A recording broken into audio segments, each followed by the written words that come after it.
पहिली बातमी आहे इंदूरमधून। एकीकडे देशभरात गॅसचा तुटवडा असताना इंदूरमध्ये एका घरात 4 सिलेंडरचा स्फोट झालाय। या स्फोटात 7 जणांचा होरपळून मृत्यू झालाय। आता एका घरामध्ये 4 सिलेंडर कसे गेले याबाबत चौकशी सुरू आहे आणि नेमकं मध्य प्रदेशात काय घडलं आपल्याला सविस्तर जाणून घ्यायचं आहे। आजची दुसरी बातमी आहे भारताची तेल आणि गॅस बाबतची चिंता मिटलेली आहे त्या संदर्भातली। होर्मुझ सामुद्रधुनीतून कच्चं तेल घेऊन जगलाडकी जहाज मुंद्रा बंदरामध्ये दाखल झालंय। त्यामुळे गॅसच्या तुटवड्यापासून आपली लवकरच सुटका होण्याची शक्यता आहे। आजची तिसरी बातमी आहे अहिलानगर जिल्ह्यामधील संगमनेर तालुक्यात घडलेल्या धक्कादायक घटनेची। वडगाव पान इथे 6वीत शिकणाऱ्या एका मुलीवर ऍसिड हल्ला झालाय आणि त्यामुळे सर्वत्र खळबळ माजली। या घटनेनंतर विरोधक आक्रमक झालेले आहेत आणि आज विधान परिषदेमध्ये चर्चा होण्याची शक्यता आहे। या संदर्भात आपल्याला अपडेट जाणून घ्यायची आहे। आजची चौथी बातमी आहे राज्यातील नागरिकांसाठी अत्यंत महत्त्वाची। राज्यात 20 मार्च पर्यंत मेघगर्जनेसह वादळी पाऊस आणि काही ठिकाणी गारपीट होण्याचा अंदाज वर्तवण्यात आलाय। यामध्ये विदर्भ, मराठवाडा, खानदेश आणि मध्य महाराष्ट्रामध्ये ठिकठिकाणी वादळी पावसाची शक्यता आहे। या सगळ्या घडामोडी सविस्तर पाहूया।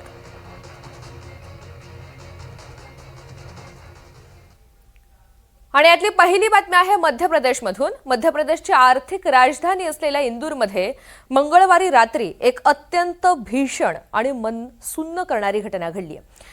प्रीतीनगर भागात इलेक्ट्रिक कार चार्ज करत असतानाच झालेल्या शॉर्ट सर्किटमुळे घराला भीषण स्वरूपाची आग लागली।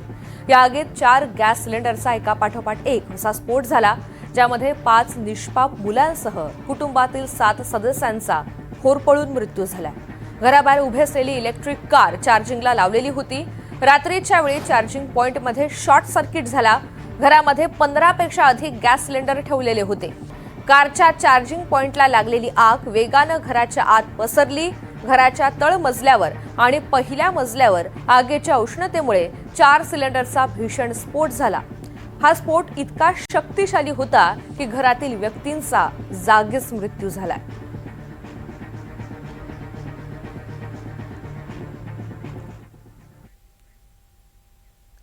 वळत पुढच्या बातमीकडे। तेल संकटात आता भारताला एक आनंदाची बातमी मिळतेय। होर्मुझ सामुद्रधुनीतून कच्चं तेल घेऊन जगलाडकी जहाज मुंद्रा बंदरामध्ये दाखल झालंय। जगलाडकी जहाजात UAE मधून 80,800 टन कच्चं तेल आणलं आहे। जहाजावरील 22 भारतीय नाविक सुरक्षित आहेत। होर्मुझ सामुद्रधुनीत अडकलेल्या 28 भारतीय जहाजांपैकी सुरक्षितपणे बाहेर पडणारं हे 4थं भारतीय जहाज आहे।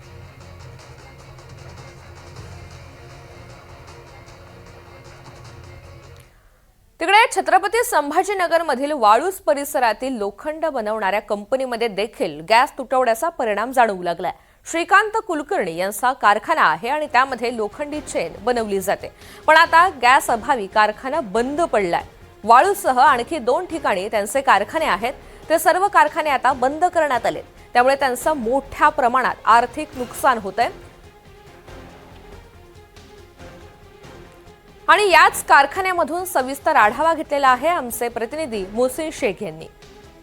गॅस अभावी अनेक इंडस्ट्रीज बंद पडत आहेत। छत्रपती संभाजीनगरच्या वाळूज परिसरात देखील अशीच काही भयावह परिस्थिती पाहायला मिळते। मी अशाच एका कारखान्यात आहे जिथे लोखंड चे जे पार्ट असतात त्यावर प्रक्रिया केली जाते आणि तब्बल 20 देशांमध्ये ही कंपनी आपला जो पार्ट तयार केला जातात तो पाठवला जातं। पण तुम्हाला आधी हे सगळी इंडस्ट्री दाखवतो। रोज धडधड करणाऱ्या या मशिनरी गेल्या 2 दिवसांपासून अशा पद्धतीने थांबल्या आहे, कारण गॅस नाही आहे आणि गॅस शिवाय ही कंपनी चालू शकत नाही। नेमकं काय प्रोडक्शन केलं जातं आणि काय सगळी परिस्थिती जाणून घेऊया। माझ्यासोबत या कंपनीचे मालक आहेत। सर, तुमचं नाव काय आणि आपली जी ही फॅक्टरी आहे काय मॅन्युफॅक्चरिंग करतो आपण? माझं नाव श्रीकांत कुलकर्णी आहे। आम्ही शुगर, सिमेंट आणि फर्टिलायझर पाम ऑइल इंडस्ट्रीला लागणारे स्टील कन्व्हेयर बेल्ट बनवतो।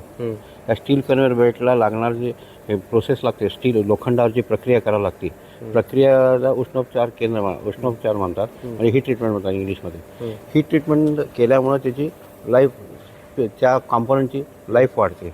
ही लाईफ वाढवण्यासाठी आम्हाला 900 ते 950 डिग्रीवर ही प्रक्रिया करावी लागते. ही प्रक्रिया केल्यानंतर त्याला लागणारा जो गॅस LPG गॅस आहे तेवढं मिनिमम मला 20 ते 22 क्वांटिटी पर डे लागतात. प्रोसेस प्लांट असल्यामुळे आम्ही मध्ये बंद करू शकत नाही. तेवढी सफिशियंट क्वांटिटी असेल तर आम्ही हे फर्नेस रन करू शकतो, रनच करू शकत नाही. ह्यामुळं काय झालं की हे जे आखाती युद्धामुळं आम्हाला ते सप्लाय HPCL आणि BPCL कडनं सप्लाय येणं बंद झालं आहे जो गॅस कोणी प्रायव्हेट कंपन्याकडून. मग त्यांनी इमिजिएट सांगितलं आम्ही गॅस देऊ शकत नाही, तुम्ही तुमची व्यवस्था करा. मग आम्ही त्या दिवशीपासून प्लांट बंद आहे आणि जोपर्यंत आम्हाला ते सफिशियंट क्वांटिटी गॅस मिळणार नाही LPGचे BOT सिस्टीम तोपर्यंत आम्ही हे चालू शकणार नाही. आणि त्याच्यामुळे आमच्याकडे 250 कामगार आहेत. हे 250 कामगार ते सर्वायवलचा प्रश्न आला आहे याच्यामुळे. आणि बरेच लोक बाहेरून पण येऊन काम करतात.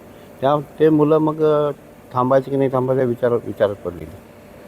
म्हणजे ही सगळी भयावह परिस्थिती बघतोय आपण. तब्बल 22 देशांमध्ये हे सगळे पार्ट म्हणजे जी चैन असते हेवी चैन ज्यावर साखर कारखाने असतील, देशभरातील जवळपास सगळ्याच कारखान्यांना हे पार्ट पुरवतात. सिमेंट फॅक्टरी असतील, ह्या वेगवेगळ्या क्षेत्रात त्यांच्या जी चैन आहे, जी हेवी चैन आहे ती पुरवली जाते. मात्र हे सगळं करणं गॅसशिवाय त्यांना पर्याय नाही. काही दिवसात यापूर्वी ते हे सगळं विजेवर सगळं चालायचं, मात्र विजेवरून ते गॅसवर कन्वर्ट झाले. मात्र आता गॅसच मिळत नाही आहे. मग त्यामुळे परिस्थिती भयंकर झाली आणि आता त्यांना हे सगळी फॅक्टरीज बंद करायची वेळ आली आहे. अशा 3 फॅक्टरी आहे जे बंद आहे आणि 250 एका ठिकाणी ते कामगार आहे, त्यांच्या देखील बेरोजगारीचा प्रश्न निर्माण झाला. त्यामुळे गॅस जो पद्धतीने त्या टंचाई निर्माण झाली त्याचा फटका वेगवेगळ्या क्षेत्रात बसतोय आणि अशा ह्या लोखंडापासून वेगळे चैन तयार करणाऱ्या कंपन्यांना देखील बसतोय. आणि ही सगळी भयावह परिस्थिती आपल्याला वाळूज परिसरात पाहायला मिळते. राहुल चव्हाणसह मोहसिन शेख, NDTV, छत्रपती संभाजीनगर. आखाती देशांमध्ये सुरू असलेल्या युद्धाचा परिणाम आता भारतामधील विविध उद्योगांवर स्पष्टपणे पाहायला मिळतोय. याचा फटका केवळ मोठ्या उद्योगांनाच नव्हे तर छोट्या उद्योगांना सुद्धा बसताना पाहायला मिळतोय. हॉटेल व्यवसाय आणि नाश्ता सेंटर चालक सध्या मोठ्या अडचणीत सापडलेत. व्यावसायिक गॅसवर निर्बंध आल्यामुळे अनेक ठिकाणी गॅसचा तुटवडा भासतोय. त्यामुळे नाश्ता सेंटर चालकांना आता चुलीवर नाश्त्याचे पदार्थ तयार करावे लागतात. नेमक्या काय अडचणी आहेत या सगळ्या संदर्भात मिसळ व्यावसायिकांशी बातचीत केलेली आहे आमचे अहिल्यानगरचे प्रतिनिधी प्रसाद शिंदे यांनी. आखाती देशात सुरू असलेल्या युद्धाला आज 18 दिवस झाले. युद्धामुळे व्यावसायिक गॅस टंचाई सध्या जाणवू लागलेली आहे. अहिल्यानगर शहरात देखील व्यावसायिक गॅस टंचाई जाणवत असल्याने हॉटेल व्यावसायिक असेल, नाश्ता व्यावसायिक असेल यांनी सध्या चुलीवर स्वयंपाक बनवण्याची तयारी सुरू ठेवलेली आहे. या ठिकाणी आपण पाहू शकतो एका नाश्ता कॉर्नरवरती चुलीवरती स्वयंपाक करत आहेत आणि एक गॅस सारखं एक जुगाड त्यांनी बनवलेला आहे आणि त्यावरती ते सरपण ठेवून स्वयंपाक करताना पाहायला मिळत आहेत. आपल्याबरोबर हॉटेल व्यावसायिक आहेत, आपण त्यांच्याशी बातचीत करू. काय सांगताल, किती दिवसापासून आपण हा स्वयंपाक सुरू ठेवला आहे? एक तर सर 10-8 दिवस झाले आम्ही चुलीवर चालू केलं. रोजचं किती सरपण लागतात? रोजचं 20-1 किलो सरपण लागतं आम्हाला.